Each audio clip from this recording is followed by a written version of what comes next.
ድምጽ ህዝቢ ድምጽ ትግራይ ድምጽ እምነት ፍኖተ ብርሃን ድምጽ ህዝቢ ድምጽ ትግራይ አቦይ ክሻብለሙ ስራሕ ይሰርሕ ነይሩ ናይ ቦታትና ስልጣን ናባና ሓሊፉዶ አቦታትና እዚ ሰሪሖም ንሕና ከታይ ንሰርሕ ኣለና ህዝብና ካብ ስደት ሓሊፉ ናይ ዛብ ቀለብ ዝኾነሉ محفري አው ዝኾንና ግዜ ናይ ሎሚ ቴክኖሎጂ ጥበብ ክሰርሖ ዘይኽእል እግዚአብሔር ብጥበቡ ዝገለጸሎም ጥራሕ ኣብ ስልጣኖም እውን ክልቲኦም ሕዋተውን እንታይ ተቃንኡ بسلام بفقر بسنية زنور اللئيم أصوها لومي بمرحنة كنشجر بتأمية كنشجر يجبا عنان انتاي خطقورو مسيخو انتاي كتريو مسيخو من إثياتنا بحري كولعم عصا كولعم حرقز كولعم سلازي كريستيانية تقراوا عي مالت أخونا يكونن نبري تيكونس كوم زياق ديم سريحو بلنا تيكونس نحناون نسرحو نقر كهلو يقبع نعاتهم سرح بوتا فطور لهم سلا أبرها واصحاي لعنق حتى تدلي يسرحو بوتا زلمعو بوتا كتهو ميقبع فقر إيو حادث قبرنا حدنتنا عيون تقرأي زعبيا نابكاليوكو حيتبالو أديخا يديخا أبوها يبوها بالعن مكتال متشفلا نمسينا زلنا نمنتاينا مفللا لوزي نجر زي بس إحنا زلنا في الليل دما النافخين الناموتن زله هزبي معراب تقراي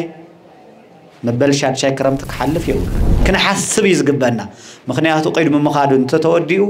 زخيد سود يبلنا قربت أبي سوال على الجزي حالي فيه تزحزن عسران حادن كفل زمن التاريخ نص متقامي يا أخلو زي هو حزبي أخلو زي قدوس حزبي أخلو زي هذا جيبك الزخون حزبي أخلو بيت كريستياننا ناي حدنت بيتها بيت كريستياننا ناي العلاي بيت ناي تحتي بيت تبل بيت كريستيان يكونتن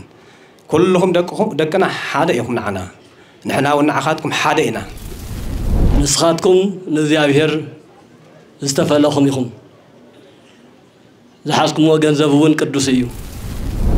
بتقدس إدكم تصاريح استرخاء وجنزب كله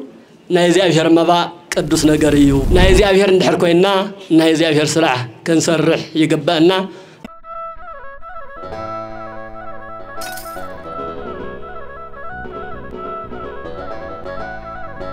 دمس حزبي دمس تግራይ دمس እምነት ፍኖተ ብርሃን المسجد اللي حدث زي استحالة قلنا لعلنا ناس قلنا تعوتوا يقول نقبل سلازي تحطنا سلالي دلي لموسى رجل تداوتوا كوانا تعوتوا يقول لزمرة لمسجد باركونا وكدسونا باركونا وكدسونا باركونا وكدسونا باركونا وكدسونا عبرها وعطها عبرها وعطها نقصتك قدسونا وباركونا قدسونا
ወራእዩ ለመንበር ወራእዩ ለመንበር ወራእዩ ለመንበር ወራእዩ ለመንበር ዘይነብርዎ አብርሃ ወአፍብሃ ዘይነ በስመ አብ ወወልድ ወመንፈስ ቅዱስ አሐዱ አምላክ። ብፁዕ አቡነ መርሃ ክርስቶስ ናይ ትግራይ ኦርቶዶክስ ተዋሕዶ ቤተ ክርስቲያን ዋና ስራሕ መካየድና ናይ ምስራቅ ሀገረ ስብከት ሊቀ ጳጳስ፣ ብፁዕ አቡነ አረጋዊ ናይ ካናዳ ሀገረ ስብከት ሊቀ ጳጳስና ናይ ቅዱስ ሲኖዶስ ዋና ጸሐፊ፣ ብፁዕ አቡነ ናትናኤል ናይ ምዕራብ ሀገረ ስብከት ናይ ሕሞራ ሀገረ ስብከት ሊቀ ጳጳስ፣ ብፁዕ አቡነ አትናቴዎስ ናይ ምስራቅ አሜሪካ ሀገረ ስብከት ሊቀ ጳጳስ፣ ብፁዕ አቡነ ቄርሎስ ናይ ደቡባዊ እና ምዕራባዊ አሜሪካ ሀገረ ስብከት ሊቀ ጳጳስ፣ ክቡር ንውረድ ወደፋ መርሃ ናይ ርእሰ አድባራት ወገዳማት አክሱም ንውረድ፣ ክቡር ሊቀ ስልጣናት ገብረ ስላሴ ሕሸ ናይ ስራሕ መካየዲ፣ ክቡር ዶክተር አጽብሃ ናይ ባህልና ቱሪዝም ዋና ሓላፊ፣ ክቡራን ናይ መንግስቲ በዓል ስልጣን ሰበ ስልጣናት፣ ክቡራን ሊቃውንቲ አይንተ እግዚአብሔር በቲ ጥዑም ዜማኹም ብጣዕሚ ዕፅምቲ ዘለምልም ካብ ምሸት ሰዓት 3 ይመስለኒ ወይ ሰዓት 1 ጀሚርኩም ከም መላእክት እግርኹም ከይተንበርከኸ እዚ መስል ቃል እግዚአብሔር ከተፍስስዎ ዝሓደርኩም ደቂቀ ቅዱስ ያሬድ ሊቃውንትና ከምኡውን ነዚ በዓል እዚ ክተኽብሩ ዝመጻኹም አቦታት፣ አዴታት፣ ኣሕዋት ኩልኹም መናእሰይ በእግዚአብሔር ስም ደሓን ሓዲራትኩም ደሓን ደለኹም ከመይ ኣለኹም? ልዑል እግዚአብሔር አምላኽና ብህይወት ብጥዕና ሓልዩ ኣብ ዕድሜና ዕድመ ወሲኹ ኣብዚ ተኣኪብና ነዚ ክቡር በዓል እዚዩ ድንቂ ዝኾነ በዓል ክንኽብር እግዚአብሔር ስለ ዝፈቐደልና ልቦናና ቀስቂሱ ብእግረ ልቦና መንፈስ ቅዱስ ናብዚዩ ነዚ በዓል እዚ ክነኽብር በረከት ክንረክብ ካብዞም ቅዱሳን ነገስታት አብርሃ ወአጽብሃ ነዚ በዓል እዚዩ እግዚአብሔር ስለ ዘብጽሐና ክብር ምስጋና ንዑ ይኹኖ። ዝክረ ጻድቅ ለዓለም ይሄሉ ናይ ጻድቅ በረከት ንዘለዓለም ንበረከት ናይ ጻድቃን በረከት ንዘለዓለም እዩ። እዞም ቅዱሳን ነገስታት አብርሃ ወአጽብሃ በዚ ዕለት እዚኡ እነኽብሮ ዘለና ክቡር በዓል ድንቂ ዝኾነ በዓል ብሓቂ ኣነ ንመጀመርያ ግዜ እዮ እዚዩ መፅየ ክኽብርና እቲ ስነ ህንፅኡ ስነ ጥበቡ ብታሪክ ሰምዖ ዝነበርኩ ብዓይኒ ንምርኣይ ንምብቃዓይ እግዚአብሔር ብጣዕሚ እየ ዘመስግን። ነዚ ቦታ እዚኡ መፅየ ክርኢ ብዙሕ ትምኒት እውን ነይርኒ። ክቡር ሊቀ ካህናት ሃይለ ስላሴ ኣብዚኡ ተወላዲ ወዲ እዚ እውን መፅየ ክሪኦ እውን ብዙሕ ዓሚ ላበው ነይሮም። ኣጋጣሚ ኮይኑ ግን እቲ ኩነታት ኣይፈቐደንና እታ ኣነ ዝኣትወላን እቲ በዓል ዝኽበረሉን ያው ኣይተገጣጠመን። ናይ እግዚአብሔር ፈቃድ ኮይኑ ግን በዛ ዓመት እዚኡ መፅየ እዚ ከብዕል ምሳኻቱም እግዚአብሔር ስለ ዝፈቐደለይ እግዚአብሔር የመስግኖ።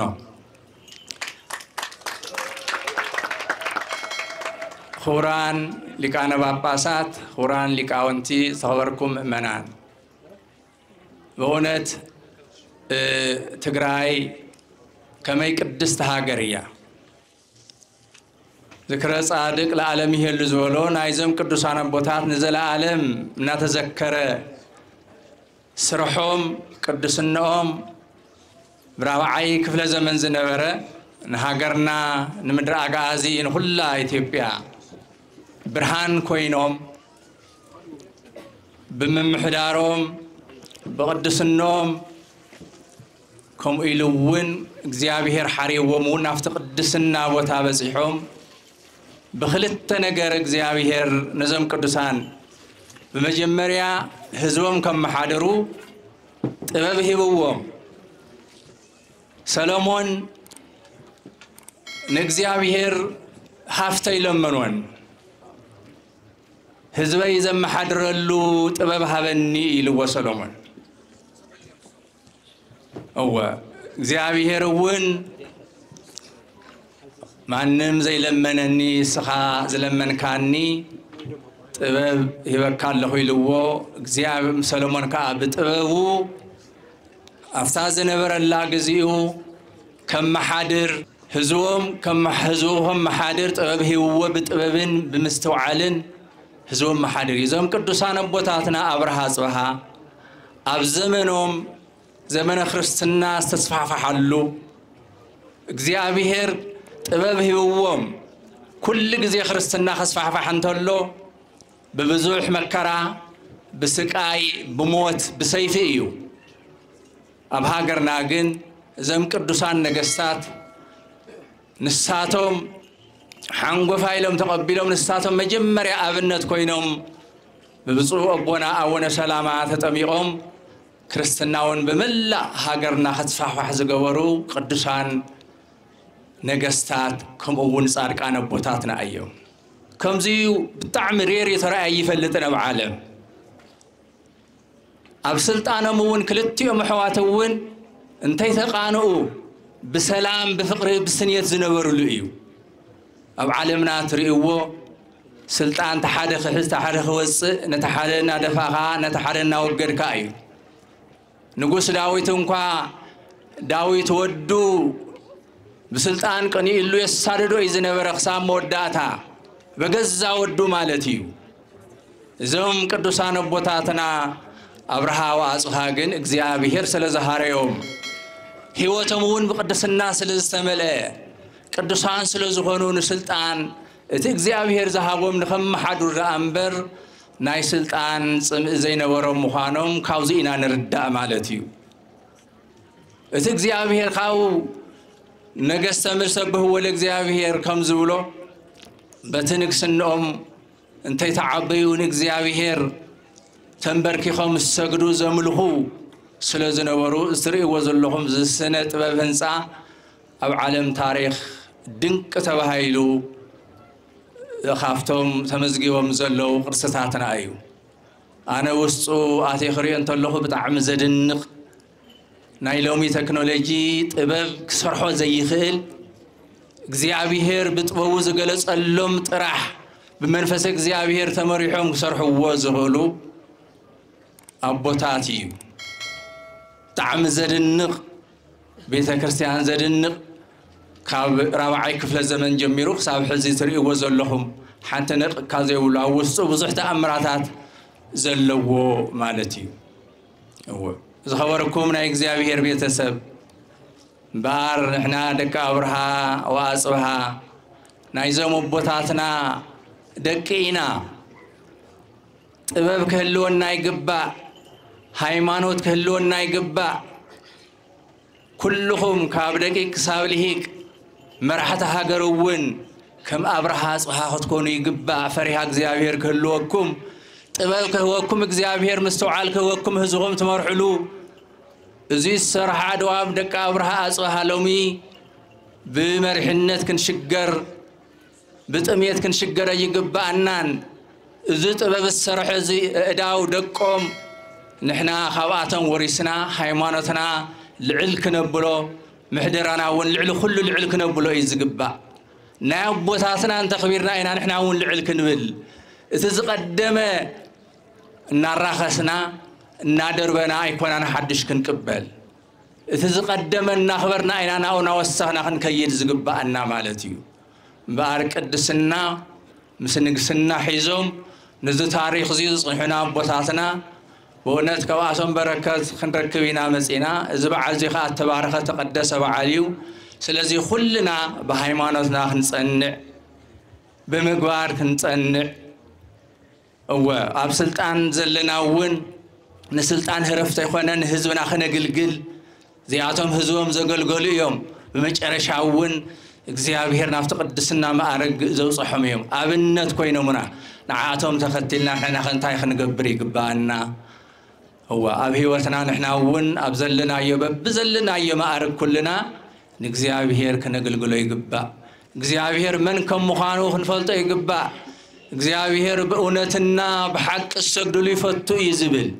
በጉሕሉት በተንኮል እንታይ ኮነ ማለት እዩ ስለዚህ ህዝብና ቅዱስ ህዝብ እዩ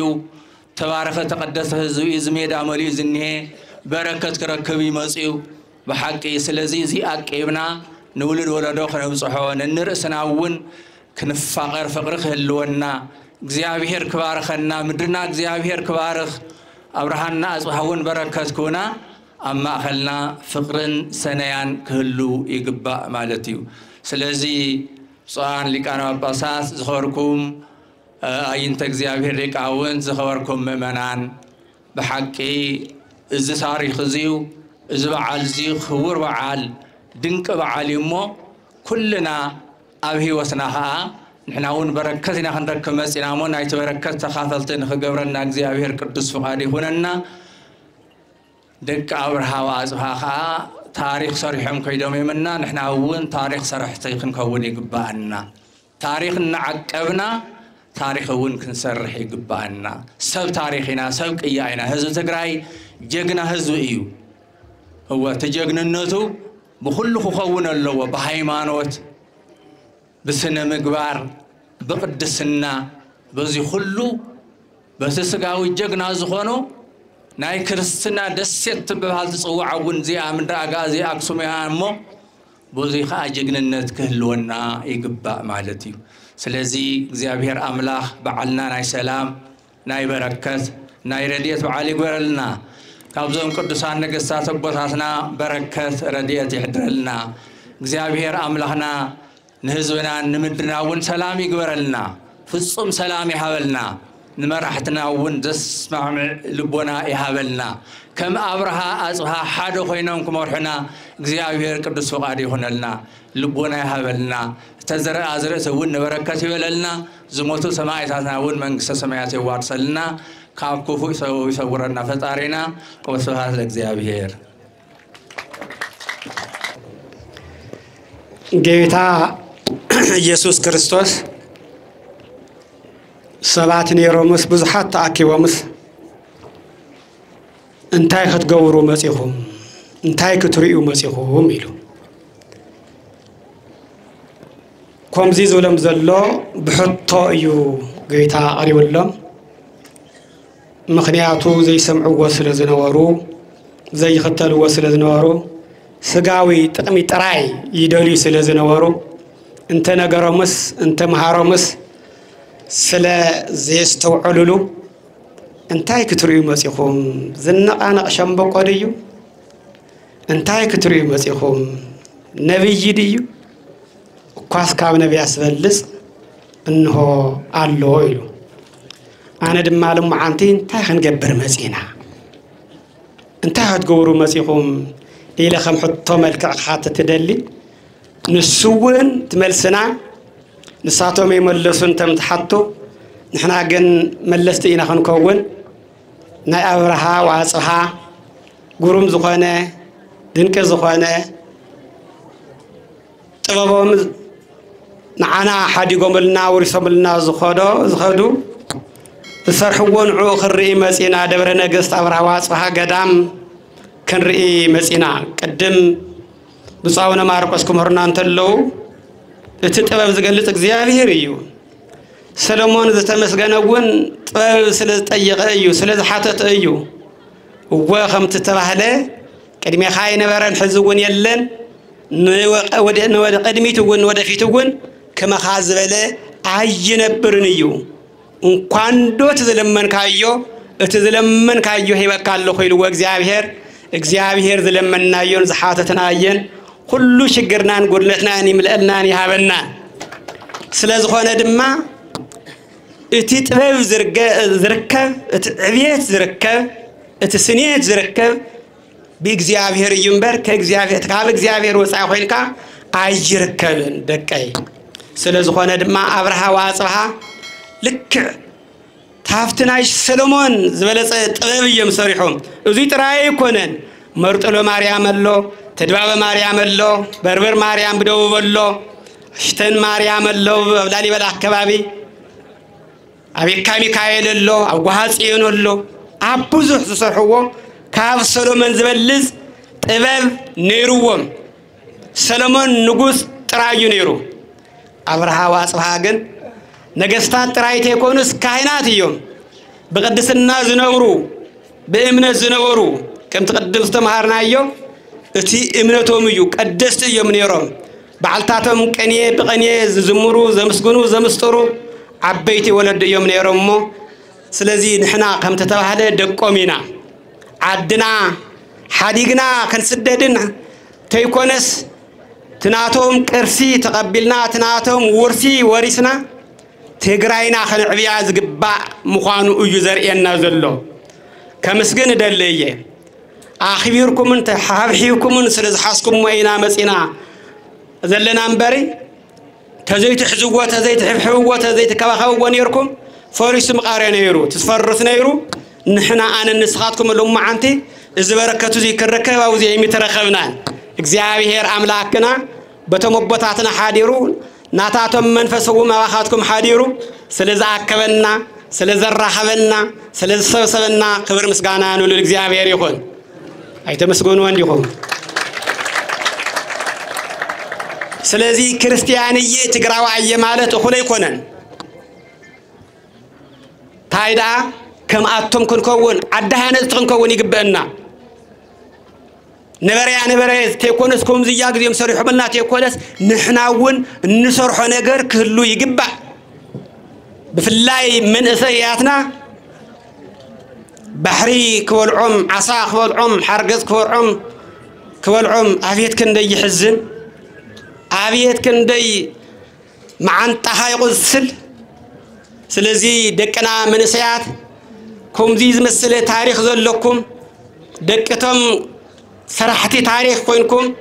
نفس الدوت كتكودو أيجبان مرحتنا أوزي مدرخ دعردا حلكم نعاتهم سرح بوتا فتورلهم سلا أبرها واس هاي لأنا حتى تدلي يسرحوا بوتا زلمعوا بوتا كتهو وميجبا جزكم كتعاصفلهم جزكم كتسلم لهم أيجبان مرحي مالت هزيز حتى مرسن تملي سنبر مسرابيتو عصو يلن أب سبسبا أيو نبوتا خيلو تطوع خيلو زبيل انت خوينو تقرأي تلمعن فتحي يرتعن سلزخون دما مرحتينا كل خاتكم ليه كان كل خاتكم ناي بوليتيكا مرحت برجتاتون أب تقرأي حادة قبرنا بهراوي مانتنا حادنت كنورا فقر أيو حادث قبرنا حادنتنا أيو تقرأي زعبيا حادنتنا يسألأي حقوق سبر زخيل زمباس بوليتيكا دي أجهم تلوني يخون أنا بوليتيكا يكون زارو زلو حقين إكرا منقدو أنا نايلم عاتقرأي زارو زلو أفرها واسها مناتريا هو تقدست من يا صوفيا أهيوا لمنا كاب እግዚአብሔር ድማ እንቆይ ይሁዋ خلت عيناق ይሁዋ በብስራተ ሚካኤል ተነጊራን ተበሲራን ያወሊዳቶም አበይቱ ከም ዝኾኑ ድማ مستولዱ ሓደ ቆልዓት ወሊዱ ክልተ አጥዋት ይጠቡ ክንደይ አጥዋት ጠይዋ ሓንቲ نتحاد حدا أي تسألون كتوون تلو تقدسنا رأي وابي كم تجمر أقواداس تحادة تناتطون عوي وسعي ونيرو تحادة ونكمو قدم بصاونا ما رقص ولو كميلم بسلطان كم زي تبعاسو كمي كم زتوارنا تفلتيهم كمي كم زتحاتنا كمي كم زتقودانا قوسلنا تعيز بحال كم ناي ما يمشيش بحال الله تعيز بحال ناي ما يمشيش نعيق قار ما يتحاسب كأجر خاص أصل اللي تفلتنا كدحين أنت بلس كبرر أنت بلس ميسوي تعيو تقصلي عم بسفح تعيز بحال أوه تفلتوا عندهم سلازي خم خوينا قصلنا كحيوي كعلن كم تقرأ حادث زي كنا كن حيوي نخيلن كن كبرون نخيلن كبر مالت نهزو زخبر نعدو زخبر ويخبر زخبر كم يكيرنا زخل هزو سكراي وسكي نرأي يسكي من سوينا إيه من قستي ويك زسوعنا نتم نتقرأين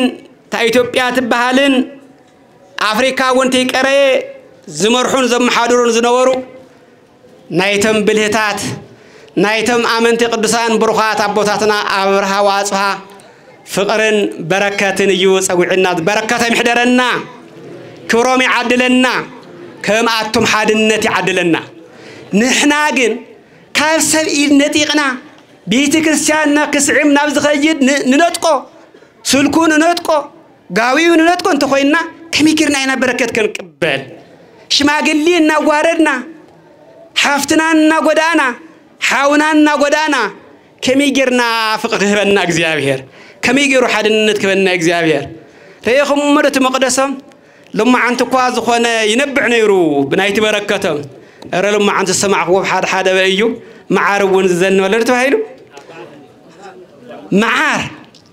تري ولا لكم زي تقرايو او كالي علم يلن كبر يخنا املاخنا امسكن ون فتارينا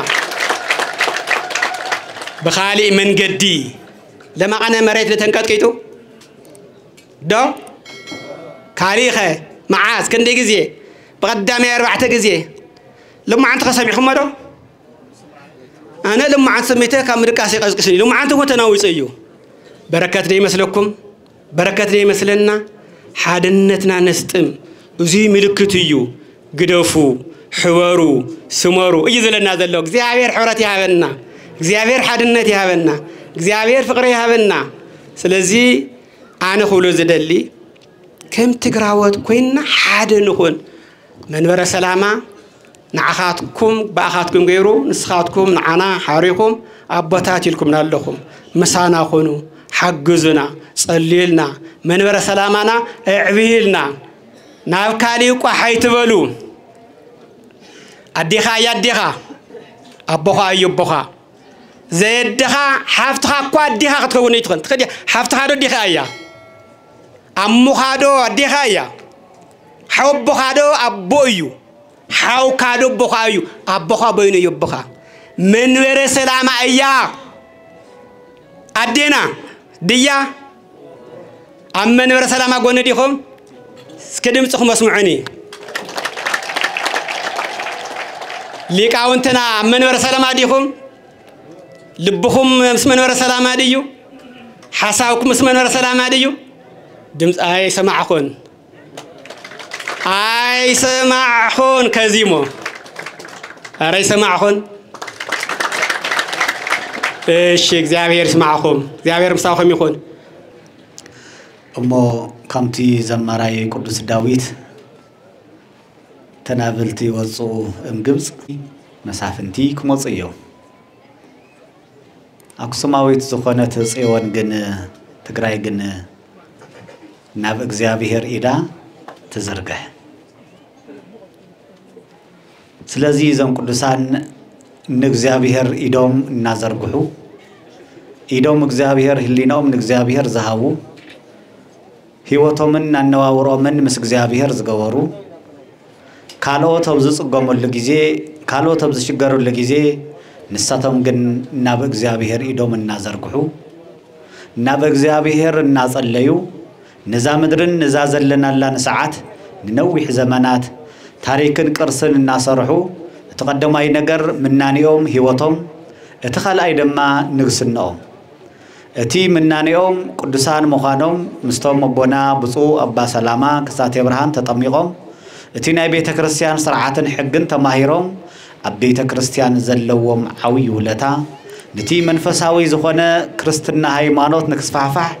ንስታቶም ክርስቲያን ስለዝኾኑ ነታ ምድሪ እዚኣ ድማ ክርስቲያን ክኾን ድማ ብዙሕ ሰሪሖም እዮም ክርስቲያን ጥራሕ ምዃን ኣይኮነን ንክርስቲያን ዘድልዮ ነገር ድማ ሰሪሖም እዮም ኣብያተ ክርስቲያናት ሃኒጾም እዮም ኣብያተ ክርስቲያናት ፈልፊሎም እዮም ካልኦት ቤተ ክርስቲያናት ብዙሕ ተሰርሕለው እዮም ዝገርም ግን ዋሻ ህንጻ ቤተ ክርስቲያን ግን ኣብ ትግራይ ናይቲ ዝበዝሐ ምክንያቱ ኣሽዑ ዝነበረ ናይ ስነ ህንጻ ናይ ጥበብ ናይ ፍልስፍና ናይ አክሱማውያን ጥበብ ኣብርሃ ወሃጽብሃ ገሊጾምልና እዮም እቲ ሓደ ጥበብና ሃወልታ አክሱም ህይወቶም ድማ ክለብስ ገይሮሞ ስለዚህ ኣብርሃ ወሃጽብሃ ኣብ ዘመኖም እቲ ፍሉይ ዝገብሮ ነገር ቤተ ክርስቲያን እናሰርሑ ክርስትናን እናስፋፍሑ ብሓድነት ብፍቅሪ ንህዝብና ናውዝ ታሪክ ውጽሕሞ እዮም ብፍላይ ድማ ቤተ ክርስቲያናት ከይጽገም ደግሞ መሬት ኣብ ዘይከብለሉ ኣብ ዘይሐመቀሉ ጊዜ ኣብ ተጸነቀሉ ጊዜ ደግሞ መሬት ምቹ ኣብ ዝኾነ ሕዚ ከተማ ካመይ ኣበይ ከም ዝስራሕ ናይ ሕርሻ ቦታታት ኣበይ ከም ዝኸውን ቅዱሳን ነገስታት ኣብርሃ ጽብሃ ካብታይስ ምርኣይ ይካኣል እዩ አውዝ ሜዳ ይኮነን ሰሪሖም ኣብ ጸግዒን ህብረተሰብ ሕርሻ ኣብ ዘይኮን ኣብ ጸግዒ ዝኾን ቦታውን ከይሕዝዩ እዚት ናይ ኪነ ጥበብ ናይ ህንጻ ናይ ፍልስፍና ውን እዩ ህዝብና ኣብ ዝሓርሰሉ ኣብ ዝሃንጸሉ ኣብ ዝነብረሉ ተይኮነስ ፍሊሉ ንጸሎትን ንቅድስናን ፍሊሉ ካብተ ከባቢ እዮም ዝሰርሕ ነይሮም ገወታት ገርዓልታን ካልኦት ዘለው ገዳማትና ካብቱ ጎ ካብቲ ህብረተሰብ ውጽእ ኢሉ ሰው ኣይምርኦ ዝሓመመሉ ኣብ ዝቆሰለሉ ኣብ ተሸገረሉ ናብ እግዚአብሔር ከይዱ ዝረጋግዕሉ ቦታ ይሰርሕ ነይሮም አንሕና ግን ናይ ወለድና ቤተ ክርስቲያን እናገደፍና ጥንታዊ ታሪክ እናገደፍና ርሕቅና ይናበልና ናብ ሰፈርና ናብ ሜዳ እናምጻና ጥንታውያን ገዳማትና ታሪካትና እንገድፈነለና ኢና ምክንያቱ ቅዱሳን ቦታትና ደኺምና ሰልችና እንተይውሉ ናፍቶም በረከት ክረኽወሎም ንኽእል ቦታ እናኸድዮም ህንጻታት ሰሪሖሞ ዞም ህንጻ እዚኣቶም ደግማ እቲ ሎም ለይቲ ናረእናዮ ዝሓደርና ነዊሕ ጊዜ ዘይተራየ መዓርን ጸባን ተፈልቕ እያ ትብል ዝነበረ ታሪክ ሎም ደስ ይወልኩም በዓይና ርኢና የኢና መዓር ተሐቀኛ መዓር ይወፈልፈል ሎም ሓፈሊቅ ሓዲሩ ክብር ምስጋና ንእግዚአብሔር አዎ ኩርያን ነገስታት እግዚአብሔር ታሪክ ኣብ ዘመንና ቀደም ዝንገርን ዝትረኽን ዝነበረ ሎም ግን ኣብ ዘመንና ርኢናዮ ሎም ግን ኣብ ዘመንና ርኢናዮ ብዝሓለፈ ኣብ ዝኾነ ቦታ ከም ርኢና ነርና ሎም ግን ተሐቀኛ መዓር ተሐቀኛ ጸባ ተፍስስ መሬት ቅድስት መሬት ከም ዝኾነት ንዛ ንጽይት መሬት እዚኣ ብፍርሃት ምንቅጥቃ ዘገልግሉላ ዝነበሩ ቅዱሳን ንዛ መሬት እዚኣ እዩ እግዚአብሔር ይብና መስተመስግኑ ክብርና ኣብ እግዚአብሔር አዎ ስለዚህ ድሊ ሰላም መንሳያት የድሊ ሰላም ለዴታት የድሊ ሰላም ንሁሉ ፍጥረት የድሊና ሰላም ድሕር ዘይብሉ ምውጻእ መታው ይካለን ግን እንሕና ብጸጥታ ጥራሕድና ክንሕላ بعلنا سلام وين كنخون ينخلنا ناي ولدنا فقري يبلنا عندنا نمنتاينا ناي ولدنا فقر نرسع نمنتاينا مبلل عن مكتال مجفلاقنا مسينا زلنا نمنتاينا مفلل لاوزي نجر زي بس احنا زلنا ناي بوتاتنا فقرنا بي كذا ناي بوتاتنا قدسنا نبي كذا تناي بوتاتنا متحللاين متحقق نبي كذا تجارو እንኳን ንባዓልና ተይኮነስ ጋሻ ተቀብልና መሬት ይብና ገዛ ሰርሕና ነቀምጥ ተጋሩ ኮይና ታሪኽና እኮ እንኳን ንባዓልና ይኮነን ዘይንፈልጦም ሰባት አምጺና ነቀምጥን ንሕግዝን ንሕብሕብን ተጋሩ ኮይና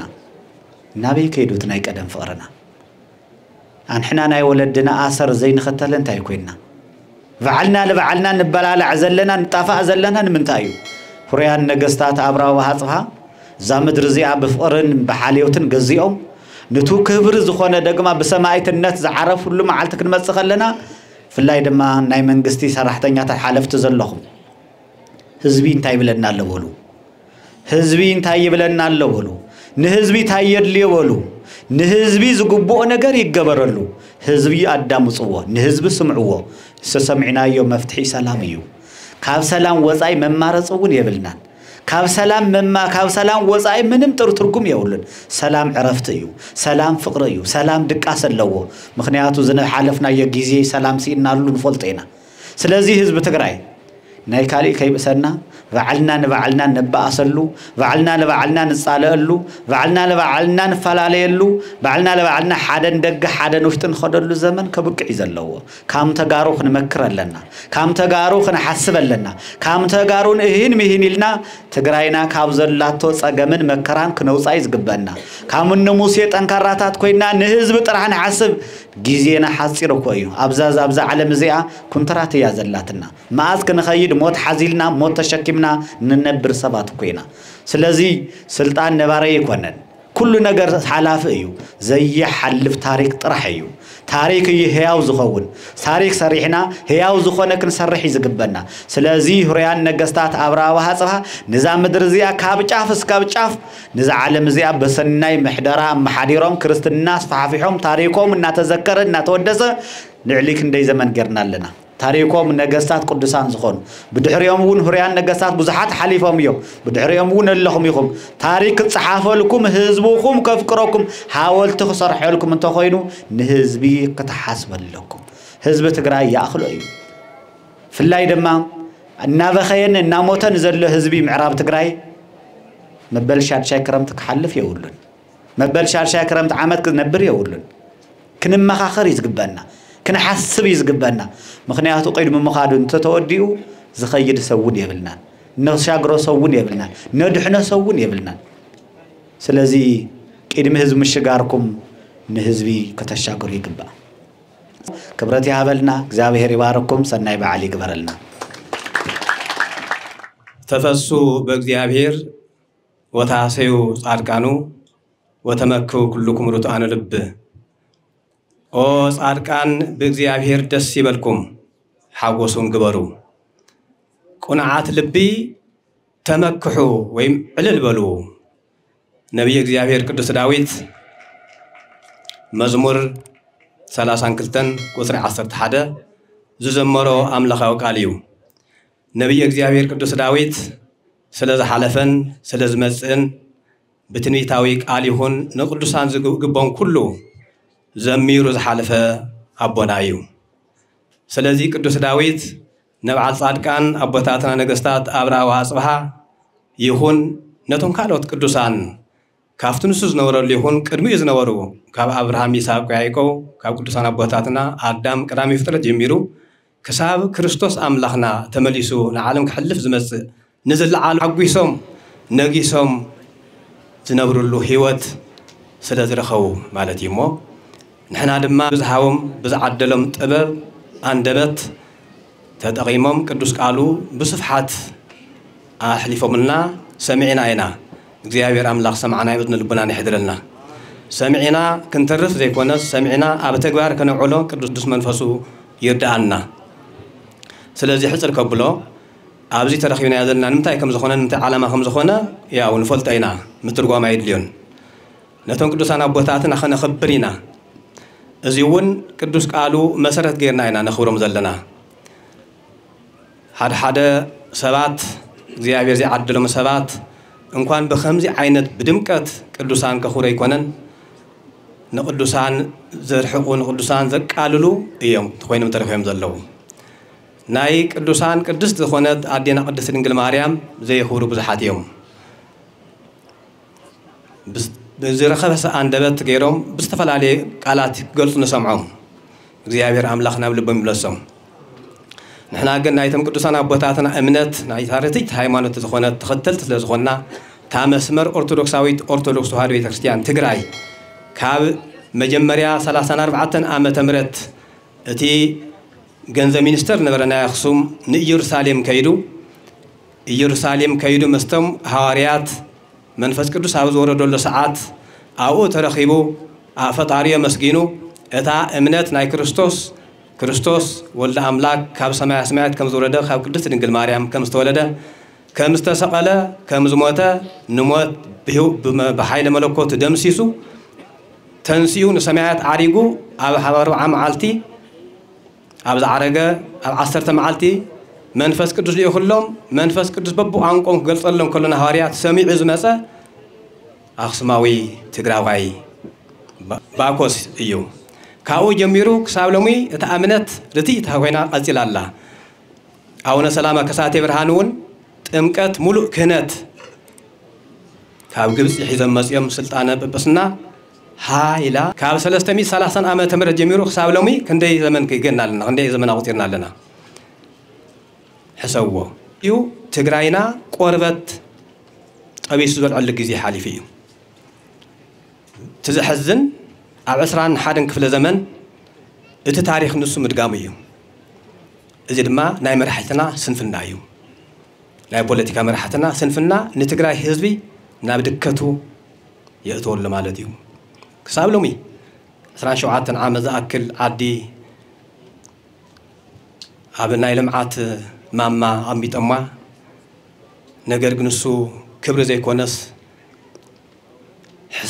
ሕስረት ኣምፅኡ ካብኡ ሓሊፉ ህዝብና ናብ ህልቂ ተእትይዎ እዩ ስለዚ መራሕትና ልቢ ግበሩ ይኣኽሎ እዚ ህዝቢ እዚ ዝየዋህ ህዝቢ ይኣኽሎ ዝቅዱስ ህዝቢ ይኣኽሎ እዚ ሃዳጌ በቀል ዝኾነ ህዝቢ ይኣኽሎ ከምዚ ገይሮም ንዘይብል ጽባሕ ለሙዓንቲ ከምዚ ፈዲዮሞ ጽባሕ ዝርስዕ ህዝቢ እግዚአብሔር ዝቕበሎ ድማ ቂም ናይ ሰይጣን እዩ ቂም ዘይሕዝ ህዝቢ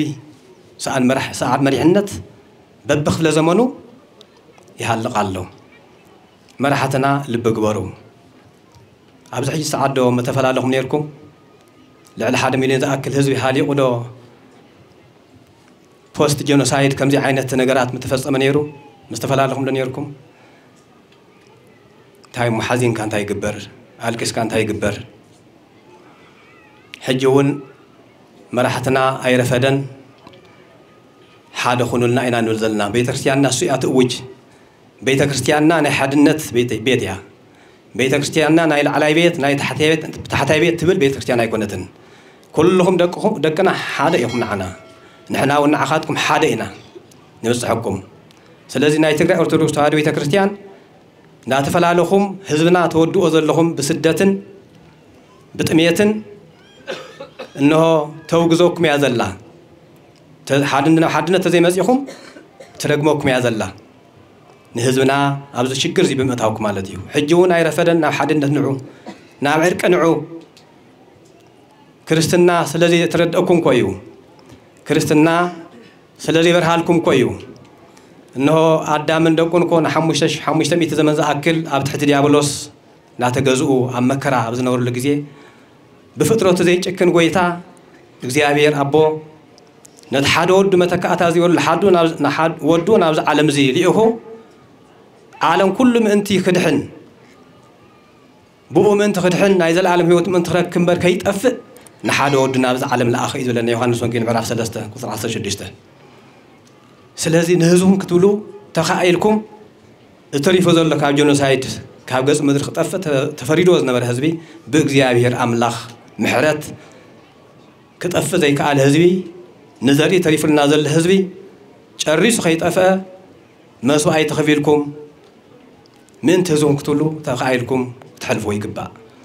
ناي كل مسارات فقريو እግዚአብሔር ربنا فقريو حدا ناي زمانه ممرسي 30 دقيقة هي ونحن تمهارو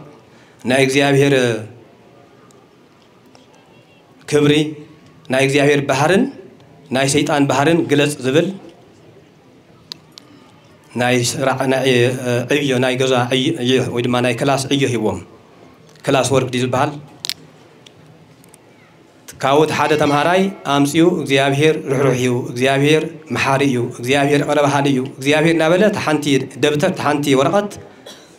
صحيف وديوا نا እግዚአብሔር بحري جلس كازي ودايو اتا نا شيطان بحري جلس الله استبحالت ورقت كابل علي كساب تحتي بعبي اكس غيرو ن እግዚአብሔር ጊዜ ይብልን ይሉ صحيف الله نشيطان سوري نشيطان جيزي باللين يلو صحيف الله لومي نشيطان نقيم نمكال جيزي كنبرنا يقولون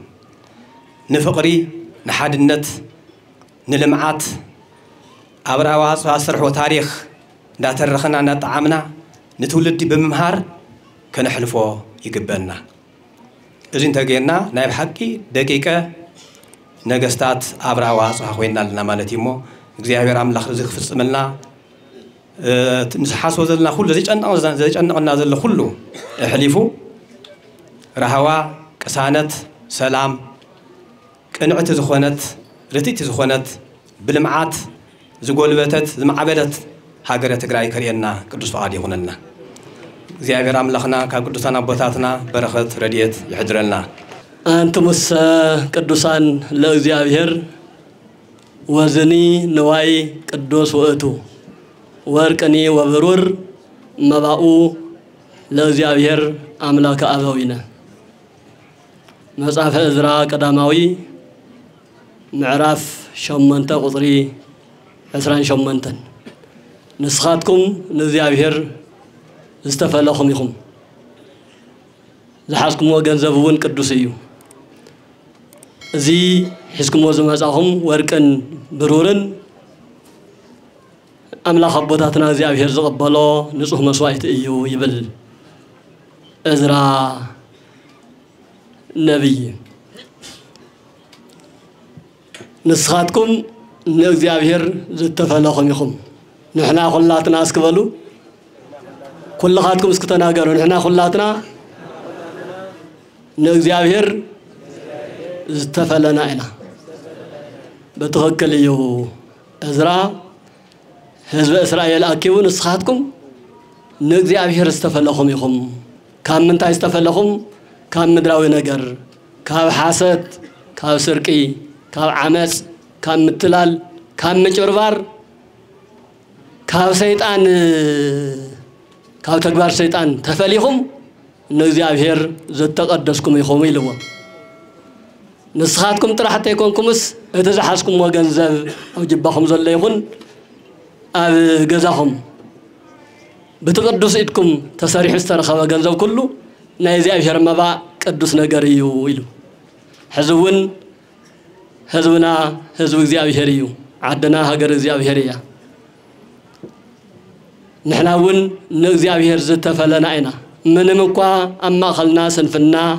አማኸልና መፍለላይ ሓደ ነገራት ከም ሰመጠን እንተጋጠመ ከምቲ ብፁዓን ወለድ ዝበልዎ እግዚአብሔር ስም እግዚአብሔር እንተይጸዋዕና ውዒልና ሓዲርና ይንፈልጥ ከም ሰመጠን ስንፍና ከልወና ይኽእል እዩ ግን በእግዚአብሔር ጻውዒት ከም ዘይተኣኪብና ፈጣሪና መመስጋልና ዝኽእል ከምቶም ሊቃውንት በማህልየት بقداسي بمصوات بعللتا بچبچبا بستفلالي ነገር ንእግዚአብሔርና ነገርግል ዘለና ስለዚህ ንሕና ንእግዚአብሔር ዝተፈለና ንእግዚአብሔርና ዝተቀደስና ዝሓዝናዮ ነገርውን ዝተቀደሰን ንጹህን ነገር ክኸውን ኣለዎ ዝብል ቃል afti መጽሐፍ ቅዱስ ተጠቂሱልና ኣሎ ካብዚ ወሲድና ንሕና ናብ ህይወትና ከነሽረፎ ይግባእ ክርስቲያን ማለት ክርስቶሳዊ ናይ ክርስቶስ ባህሪ ዘለዎ ምስ ክርስቶስ ዝጓዓዝ ናይ እግዚአብሔር ፈቃድ ዝፈጽም ሓው ዝፈቱ ዘይጻላ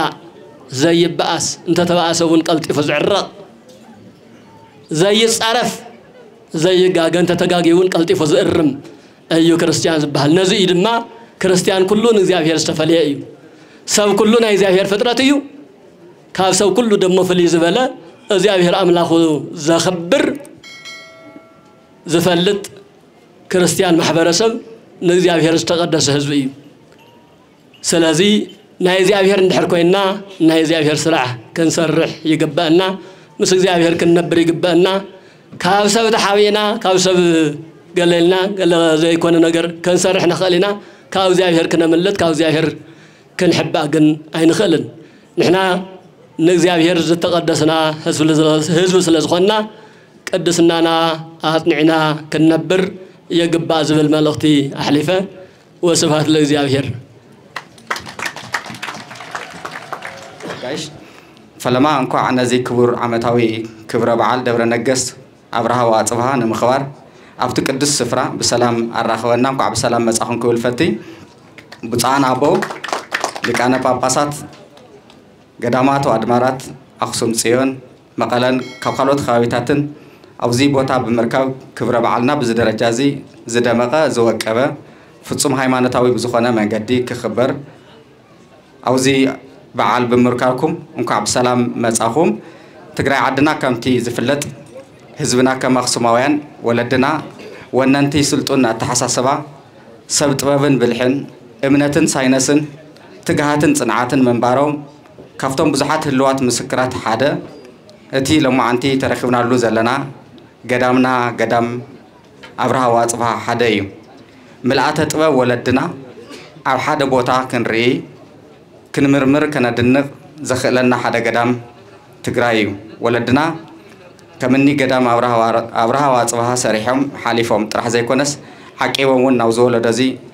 ኣስጊሮም እዮም ነዚ ከዓ ክብርን ናዕዳን ይግብኦም ሕዚ ዘለና ተረከብቲ ሓደራና ተቐቢልና ካብ ብርሰት ተኸላኺልና ኣልሚዕና ናብ ረብሓ ማሕበረሰብ ለዊጥና ናብ መጻኢ ወለዶ ከነስግር ልዑል ሓላፍነት ዘለና ኢና ገዳማት ትግራይ ብሓፈሻ ብፍላይ ከዓ ገዳም ኣብርሃ ወኣጽብሃ ብቀጥታ ማእኸል ታሪኽን ምርምርን እምነትን ጽንዓትን ጽባቐ ስነ ህንጻ ምስ ውቅው ኣቀማምጣ መሬት ዝሓሰ ሰፊሕ ዓሚቕ ብዙሕ ክድማራመረሉ ዝግበአና ቀመር ሒሳብን ምህንድስናን ወለድና ሎሚ ኮፍ ኢሉ ንኣና ዝዛረብ ዝሓዘ ገዳም እዩ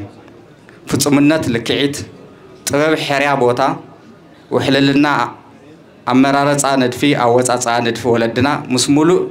ገለፃ ታሪኻውን ሃይማኖታውን ትሕዝቶ ዘለዎም ኣብ ገዳም ኣብርሃ ወኣጽብሃ እንረኽቦ ህያብ ወለድና ዘዕቆበ ማእኸል ስሕበት ቱሪዝም ዝኾነ ተሃራፊ ኣቀማምጣ መሬት ዘለዎ ንብዙሓት ውቅባት ዝኾኑ ሓድግታት ብቐረባ ርሕቐት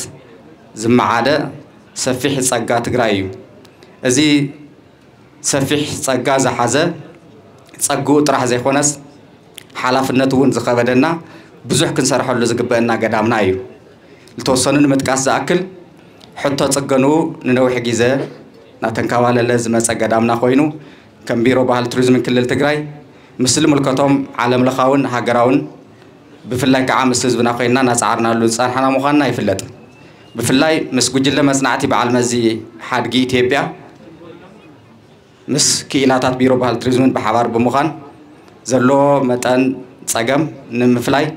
ኣካል ትልሚ 2018 ንምግባር እውን ተሰሪሕሉ እዩ ብፍላይ ከዓ ሎማዓንቲ ሓደ ዓብዪ ብስራት ኮይኑ ክግለጽ ዝኽእል ንንውሕ ዝበሉ ጊዜያት ኣምባሳደር ጣልያን ኣብ ኢትዮጵያ ኣምባሳደር ኦጎስቲኖ ሓዊሱ ብርክት ዝበሉ ሓለፍቲ ናይ ትግራይ ናይ ኤጀንሲ ምትሕባር ልምዓት ጣልያን ናብዚ ቦታ እዚ እናተመላለሱ መጽናዕቲ እናገበሩ ድሕሪ ምጽናሕ 9 ወርሒ ዝወሰደ ፃዕሪ 6 ወርሒ ፊርማ ሚኒስትሪ ፋይናንስ ኢትዮጵያ ይጽበ ዝነበረ ገዳም ኣብርሃ ወኣጽብሃ ሓዊሱ ተወሰኽቲ 4 ገዳማት ኣብዚ ከባቢ ዝርከውን ልምዓት ቱሪዝም ናይዚ ከባቢ ብሰፊሑ ዝልውጥ መዕረፊ ኣጋይሽ ዝሓወሰ ብርክት ዝበሉ ስራሕቲ ዝስርሕሉ ካብ ጣልያን መንግስቲ ዝተረኸበ 1.7 ሚልዮን ዩሮ ኣብ ድሮ በዓል ኣብርሃ ወኣጽብሃ ትማሊ ኣብ መንጎ ኤምባሲ ጣልያንን ሚኒስትሪ ፋይናንስ ኢትዮጵያን ተፈሪሙ ኣሎ ኳዕ ደስ በለና እቶም ዝሓለፉ 6 ኣዋርሕ ዓድና ሰላም ከም ዘይኮነት ንሕና ኣብ ካሊእ ጉዕዞ ከም ዘለና ብስሑት መንገዲ ዝተዓዘቡ ኣካላት እዚ ፕሮጀክት እዚ ናብ ስራሕ ቶሎ ከይሰግር ሓደ ዕንቅፋት ኮይንዎ መፂ እዩ ወድዓዊ ሓቂ ትግራይ ካሊእ እዩ ትግራይ ኩናት ዝገደፈላ ማህሰይቲ ኣሸኒፋ ክትወፅእ ፅባሕና ውሕስ ክንገብር ዝተበተነ ዓቕምና ክንእክብ ዝነብዐ ህዝቢ ብልምዓት ክድበስ ፃዕሪ ተገይሩ ብዙሕ ዘይተሳኽዐ ግን ተስፋ ኣብ ዘይቆረፅናሉ እዋን ፅባሕና እንጥምተሉ እዋን ኣብ ዝኾነ ግዜ ብምዃኑ ዓንቶ ብሊቃነ ጳጳሳት ይንገረና ዝነበረ ትርጉም ሰላም ብዙሕ ምዃኑ ሓደ ነገር እዩ ሓድግታትና እውን ሓጋዚ ከይረኹ ትግራይ ዓድና ደመወዝ ሰራሕተኛ ምኽፋል ተቸገረት ዓዲ ምዃና ግልፂ እዩ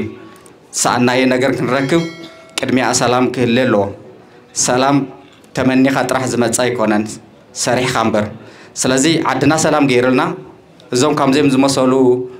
ቃል ኪዳናት ናብ ተግባር ሰጊሮም ሓድግና ክነድሕን ክብርና ክንምልስ ናብ ረብሓ ማሕበረሰብ እውን ክንቀይር ጠንኪርና ክንሰርሐሉ ዝግበአና ቀጢን እዋን ምህላውና ግልፂ እዩ ብተመሳሳሊ እውን حتوانነት እዚ ገዳም ሓዊሱ ብርክት ዝበሉ ተኸታተልቲ እዋናት ናተልዓሉ ዝጸንሑ ሕቶታት ምዃኖም ግልጽ ኮይኑ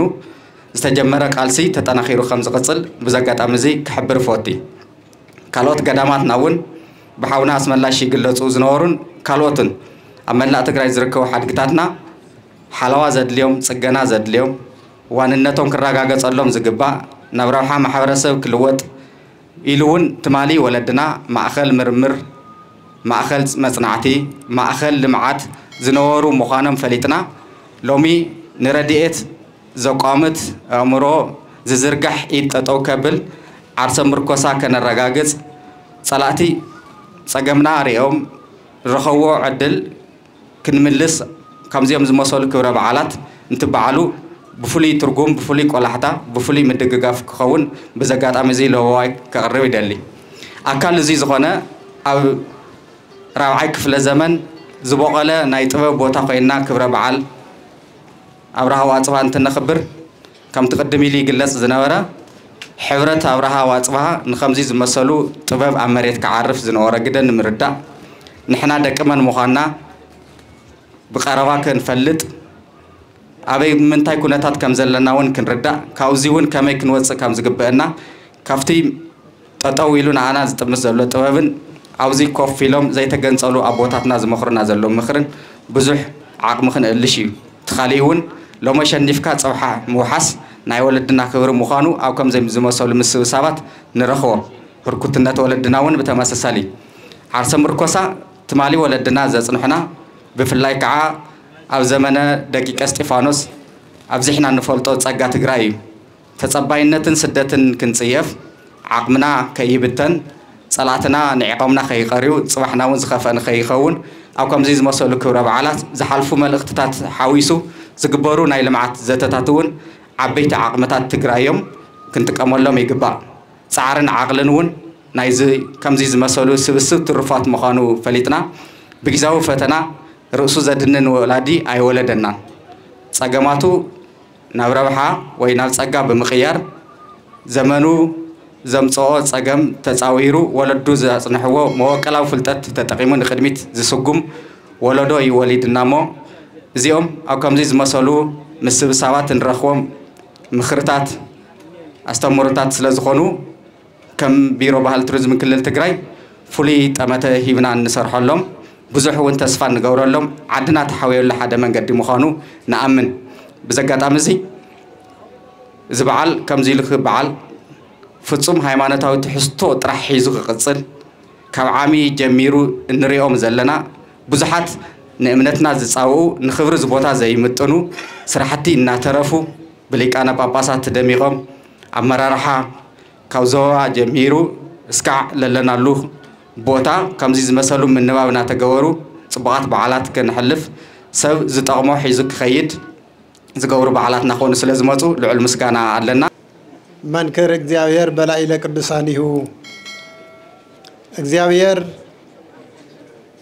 ብዝፈትዎም بقدسان حديرو زسرحو سرح كله مستنكريو من نقيو እግዚአብሔር ብስተፈላለዩ አቦታት አብናቱ ቀረብት ዝሆኑ ዝሰርሖ ስራሕ ተናገርካ ተንቲንካ አይሃልቅን አውዞም ነገስታት እዚአቶም ሓዲሩ ዝሰርሖ ጥበብ ዝሰርሖ ስራሕ بعين زرع بإيد زدهساس دنكيو بقدسان أبوتاتنا نايقسم صيون حاولتي التقوم تلو زحاولت زي مستنكر قروم أيو علومي سايكولوجي زتراققه زتصفافحه غيزيه ولا يغن كم زم بتاتنا زسرحو ناي اقسم حاولتن ከምዞ አብርሃ ወአጽብሃ ነገስተ ዓለም ዝሰርሕዎ ህንፃታትን ማንም ዝሰርሕ የለን መንክር እግዚአብሔር በላዕለ ቅዱሳኒሁ እግዚአብሔር እብን ቅዱስ ያሬድ ሓዲሩ ዝሰርሖ ስራሕ ድንቅ እዩ ኣብ ቅዱስ ያሬድ ሓዲሩ በማንም ዘይተሞከረ በማንም ዘይተፈጠረ ናይ ቤተ ክርስቲያን ጸጋና ናይ ቤተ ክርስቲያን ሀብት ዝሆነ እዝልን አራራይን ግዕዝን ከነ ፊደላቱ እግዚአብሔር በቅዱስ ያሬድ ሓዲሩ ዝሰርሖ መንክር ድንቅ እዩ ሎሚ እንንቀም ዘለና ሎሚ ጻዓዱ ተይቀረዩ እናመጹ ዝጉብንይዎም ዘለዉ በአድናቆት ዝሪእዎም በመስተንክር ዝሪእዎም ህንጻታት በቦታትና ቅዱሳን ሓዲሩ ዝሰርሖም ስራሕቲ እዩ አውዞም ጥበባት እዚአቶም ተሰሪሖም ወለው ተሰሪሖም እንብሎም አው ጎኑ መነሎ እግዚአብሔር አሎ አው ሳይንሳውያን ሓዲሩ ናይ ውሽጥ ምድርም ይኹን ናይ የብስም ይኹን ናይ ማናቸውም ነገር ይኹን ዝመራመሩ ጥበብ ዝሃበ እግዚአብሔር አው ጎኑ መነሎ እግዚአብሔር አሎ አው ሁሉም ነገር አብነን ንቆ ከመይዝ መሰለ ጥበብ እዩ ከመይዝ መሰለ ስራሕይ ትንምልተለና አው ጎኑ መነሎ ንዙ ሰብ እዚ ዝሰርሐ እውቀት ዓዳሊ እግዚአብሔር እዩ ስለዚህ አው ሁሉ ሓዲሩ ጥበብን ዝገልጽ አው ሁሉ ሓዲሩ እውቀትን ዝገልጽ አው ሁሉ ሓዲሩ ምርምርን ፍልስፍናን ዝገልጽ እግዚአብሔር ስለዝኾነ ናይ እግዚአብሔር ጥበቡ ሰፊሕ ስለዝኾነ ኣብ ሰባት ሓዲሩ ብጭልፋ እና ቀድሐ ዝጥቀም ናይ እግዚአብሔር ጥበብ እዩ ስለዚህ ሃገርና ናይ ጥበብ መድረክ ሃገርና ናይ እምነት ጥበብ ሃገርና ናይ ሃይማኖት ባይታ ናይ ሃይማኖት መደብ ናይ ስልጣንየ መደብ ሃገር እያ ነገር ግን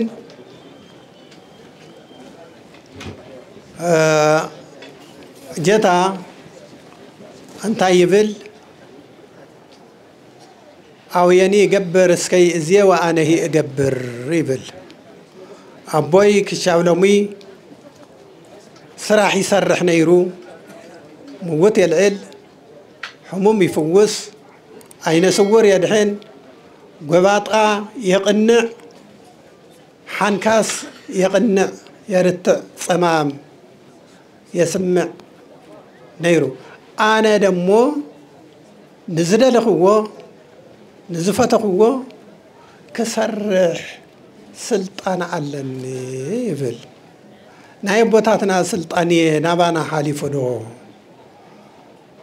أبوتاتنا زي صريحهم نحن غتاين نسرح لنا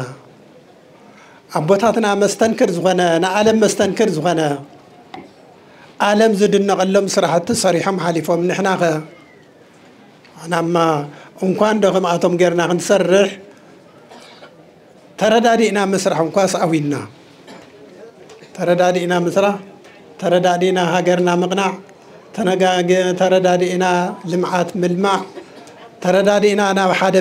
ممصا ترى دارينا بحدا طربيزا خوينها مزتاي أوينا قراءتنا يزلو لومي نخبرهم زلنا بعلاتنا تفليا حزبنا أو تشجره وزلوا اللجيزة بالعلايو زنام بتحتايو رجرج أو زدك أصل اللجيزة حزبنا تصديدو تفناقيلو أو سدة وزلوا اللجيزة أو صعقة موضوع دقلو اللجيزة ردائي أو صانو اللجيزة አብየቶታ በተደጋጋሚ ሰላማዊ ሰልፊ እንተ ገበረ እንኳ ሰማዒ እዝኒ ዘይብሉ ዓለም ኮይንዎ ኣብ ችግር ዝወደቐሉ ጊዜ ኮይና ኢና ነኽብሮ ዘለና ምስኡ እውን ሎሚ ህዝብና ካብ ስደት ሓሊፉ ናይ ዛብ ቀለብ ዝኾነሉ መሕፈሪ ኣብ ዝኾንና ጊዜ ኮይና ኢና ነኽብሮ ዘለና ህዝብና ዓዛብ እዩ ዝበልዖም ዘሎ ህዝብና ኣደዳ ኣራዊት እዮም ዝኾኑ ዘለው ህዝብና ኣደዳ ውሕጅ ኣደዳ መከራ እዩ ዝኾን ዘሎ ኣብዚ ውሽጡ እዚ ኮይና ኢና ነኽብር ዘለና እሞ ስለዚ በእውነት ኣብዚ ቦታ እዚ መፅኡ ዘሎ ህዝቢ እንታይ ሒዙ መፅኡ ዘሎ እምነት ሒዙ መፅኡ ዘሎ ወርቁ ብሩ ካሊኡ ኣልማዙ ወዘተ ብዘየገድስ ኣብዚ ቦታ እዚ ትመፅእ ተሎ ግን እምነቱ ልቦንኡ ሰውነቱ ተሸክሚ መፅኡ ዘለና ስለዚ ከምዛ እምነትና ሒዝና መፅና ዘለና ናብ እግዚኣብሔር መልኪትና ነዛ ዓዲ እዚኣ ሰላም ከውርደላ ነዛ ዓዲ እዚኣ ሓድነት ከውርደላ ነዛ ዓዲ እዚኣ ሰላም ክልግሰላ ይግባእ ህዝብና ውጥንቅጡ ይወፅኡ ዘሎ ህዝብና ተቸጊሩ ከም እኽል ልመና ተዘራሪጉ እዩ ዘሎ ገሊኡ ብዓፋር ገሊኡ ብኻሊእ ሓንቲ ሃገር እሞ ሃገርና መሬትና ተዘሚቱ ፀላኢ ጎቢጦም ሒዘምዎ ናይ ህዝብና ቦታ ገዛ ፀላእቲ ሰፊሮምዎ ኣረ ዝገርም ነገር እዩ በእውነት ህዝቢ ትግራይ ጣዕሚ ብሰሜኑም ብምዕራቡም ብደቡቡም ሃገርና ኣበየላ ትግራይ በእያ ዘላ እስኪ ነስተውዕል እስኪ ኣበይና ዘለና ኣበይና ትግራይና ዘለና ኣበይና ትግራይና ሰፊርና ዘለና ህዝብና ኣበይ ዘሎ ናብ እግዚአብሔር እግዚኦ ንበል በእውነት ህዝብና ንጹህ እዩ ርህሩህ እዩ ሓዛን እዩ ናብ እግዚአብሔር እግዚኦ ኢልና ንለምን እንድሕር ለሚና እግዚአብሔር እውን ሰማዕ እዩ ብመዓት ክቐጽዖም ዝበለ ናይ ነነውየ ሰባት እግዚአብሔር በሓዊ ክቃጽሎም ዝበለ ናይ ነነውየ ሰባት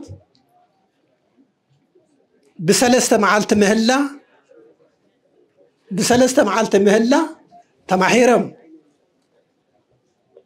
كقاصلهم زمص حوي كافتم نسها زياتو سبات حدا خفلي نسها زياتو سبات نيرم ناتاتهم ጫፍጫፉ ناتاتهم ونطفيو እንደገና አንተም ንስሐ ዛአተውን ነውሕተ እዋም ዛፉን አቃጽሊ ተመሊሱ ስለዚህ እንድሕር እግዚኦ ኢልና በሐቂ ብልብ እንድሕር ተመሊስና ኮይና ብልብ እንድሕር ለሚናዮ አምላክ ሁሉም ነገር ይመልሶ እዩ ዝችግሮ ነገር የለንና ስለዚህ እርስ በርስና ከም ደርሆም ምንቋር ከም خلብት ምንኻስ ሓዲግና ግን ዘይኮነ ስም ምልጥጣፍ ሓዲግና ናብ ሓድነት መጽና ዝተዘረገ ፖለቲካና ዝተዘረገ ሰላምና ናብ ሓደ ንኽንምልሶ ተኮይና እግዚአብሔር ልብ ያበና ወነት እግዚአብሔር ልብ ያበና ሓንቲ ዓዲ ግንባር ብዕራይ ዘይተኣከለ ዓዲ ከምዚላ ብጥስጥስ ከም ናይ ዓመት በዓል ስጋ ተበጣጢሳ ክትተርፍ ኣይግባእን ስለዚ ኩላትና ናብ ንውር ተመሊስና ዝዓደ ዚኣ ናብ ንውር ክንምልሳ እግዚአብሔር ይርዳእና ፈቃድ ይኹነልና ንሃገርና